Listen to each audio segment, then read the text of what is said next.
اور جو کرے گی اپنے اتحادیوں سے۔ تو اتحادیوں نے کورا جواب دیا، اس پارٹی جو سیاسی کمیٹی تھی اس نے سیاسی پارٹی کو بتا دیا اجلاس میں پی ایم کو کہ جناب ہمیں جواب مل گیا ہے، اور دوسری جانب یہ بھی بتا دیا گیا کہ ناراض رکن بھی واپس آنے کو تیار نہیں۔ تو پی ایم نے کہا کہ ناراض رکن جو ہے ان کے لیے تو انہیں ڈسکوالیفائی کروائے، پرماننٹلی تاحیات نال کروائے، اور دوسری جانب یہ طے کیا گیا کہ اب سیاسی کھیل سیاسی میدان میں کھیلا جائے گا، عوام کو نکالا جائے گا۔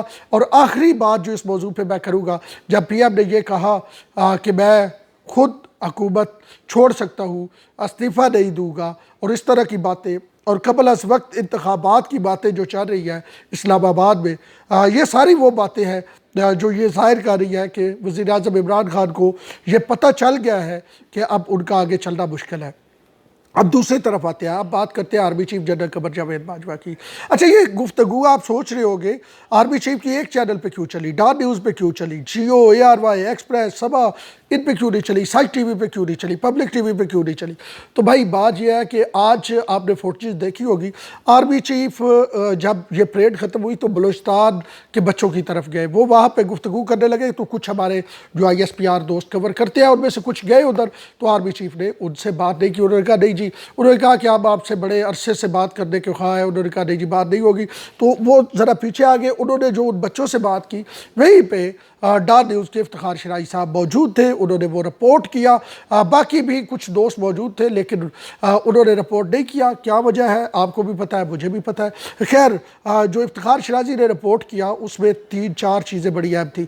ایک تو یہ کہا گیا کہ میڈیا جو ہے وہ ٹھیک ہو جائے، میڈیا نہیں ٹھیک ہو رہا، یہ آرمی چیف کے ذہن میں ابھی بھی ہے، اور یہی وجہ ہے کہ جس کی وجہ سے آپ دیکھتے ہیں کہ میڈیا پہ اوپر نیچے معاملات ہوتے رہتے ہیں۔ اچھا، دوسری بات جو کہی گئی، جو ڈان ٹی وی نے رپورٹ کی، ڈان ٹی وی کی رپورٹ میں آپ کے سامنے لا رہا ہوں، ڈان ٹی وی نے پہ یہ بھی چلا کہ آپ آپ لوگوں کو ووٹ دیتے ہیں، کرپٹ لوگوں کو، اور پھر ہمیں کہتے ہیں، اور سیاست میں فوج حصہ لے یا نہ لے، دونوں صورتوں میں فوج کو گالی پڑتی ہے، اور پھر اسی طرح کی ایک دو اور سٹیٹمنٹس۔ ایک سٹیٹمنٹ جو چل رہی ہے، جو سینہ در سینہ چل رہی ہے، وہ آرمی چیف کے حوالے سے ہے کہ بلوچستان یا KP سے آئیں گے۔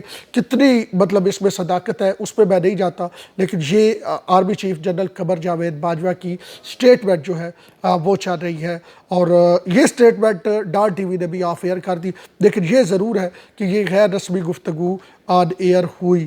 اب جہاں تک آپ یہ بات کریں کہ کتنا تعلق سول ملٹری قیادت کے مابین ہے، لازمی بات ہے، فوج ایک ذیلی ادارہ ہے حکومت کا، تو اسے آرمی چیف کا جو آج کا سلوٹ تھا، جس انداز میں اسے دکھایا جا رہا ہے اس فوٹیج کو، جب وہ وزیر اعظم کو پریڈ سے الوداع کر رہے تھے، تو تحریک انصاف والے جیسے کوئی یہ دکھا رہے ہیں کہ جی آرمی چیف نے کوئی روٹین سے ہٹ کے کام کیا۔ جب بھی کسی آرمی چیف نے کیپ پہنی ہوئی ہوتی ہے تو اسے بائی ڈیفالٹ سلوٹ کرنا پڑتا ہے۔ یہ مطلب یہ SOP نہیں کہ یہ قانونی طور پہ مطلب لا یہ کہتا ہے۔ اور آپ نے دیکھا کہ اس سے پہلے ایک army chief general Qamar Javed Bajwa نے ایسی بھی ملاقات وزیر اعظم عمران خان سے کی جس میں انہوں نے کیپ نہیں پہنی ہوئی تھی، تو اس میں سلوٹ نہیں مارنا پڑتا۔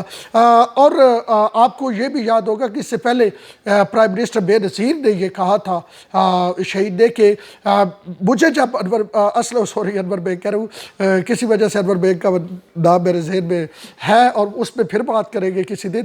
اسلم بیگ جب میرے پاس آتے تھے تو وہ عمومی طور پہ بغیر کیپ کے آتے تھے تاکہ پی ایم کو سلوٹ نہ کرنا پڑے۔ خیر، یہ دونوں چیزیں اپنی جگہ آ گئی۔ اب تیسری چیز آپ کے سامنے بات کرتے ہیں، وہ ہے 4 سالہ دور اقتدار۔ بے نظیر بھٹو نے 1996 میں نواز شریف کو کہا تھا، انہوں نے کہا تھا کہ میں سوچ رہا تھا ویلاگ میں اس سے شروع کروں، لیکن پھر میں نے کہا کہ چلے یہ آخر میں جا کے بتاتا ہوں۔ 1996 میں بے نظیر بھٹو نے نواز شریف کو کہا تھا کہ کیوں نہ ہم اسمبلی کا ٹینیور 4 سال کا کر لیں، 5 سال کی بجائے۔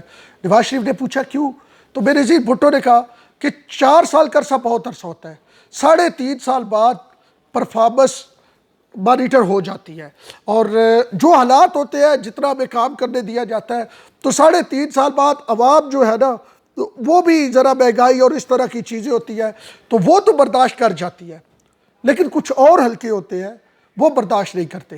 تو اگر 4 سال کو ہوگا، 3.5 سال بعد وہ برداشت نہیں کریں گے، تو آگے الیکشن پتہ ہوگا، الیکشن آنے والا ہے تو کوئی بھی اوپر نیچے کام نہیں ہوگا۔ تو اس لیے بہتر ہے کہ ہم اسمبلی کی مدت 5 سال سے 4 سال کر دے.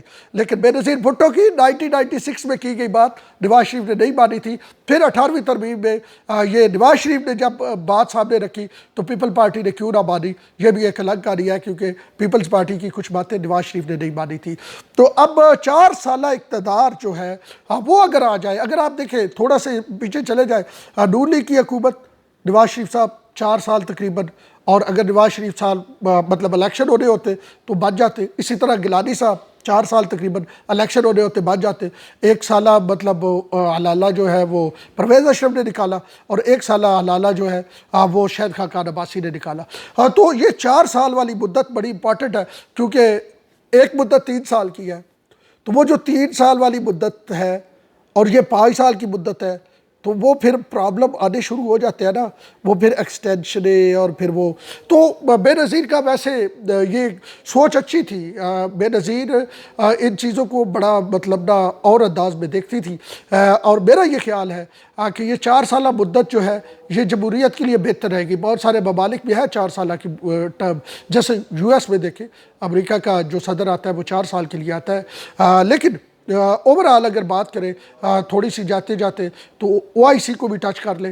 آج او آئی سی کے اجلاس کا آخری دن تھا, اور جو اعلامیہ جاری ہوا حوصلہ افزا ہے. اتنا کھل کے اس میں بات نہیں کی گئی جس انداز میں کی جانی چاہیے تھی. کشمیر کا بھی ذکر ہو گیا, کیونکہ یہ سارا میلہ ہم نے کشمیر کے لیے سجایا تھا. لیکن اس میں ایک اہم ترین بات وہ یہ کہ جتنے اہم وزرائے خارجہ تھے وہ پہلے دن ہی رات کو چلے گئے.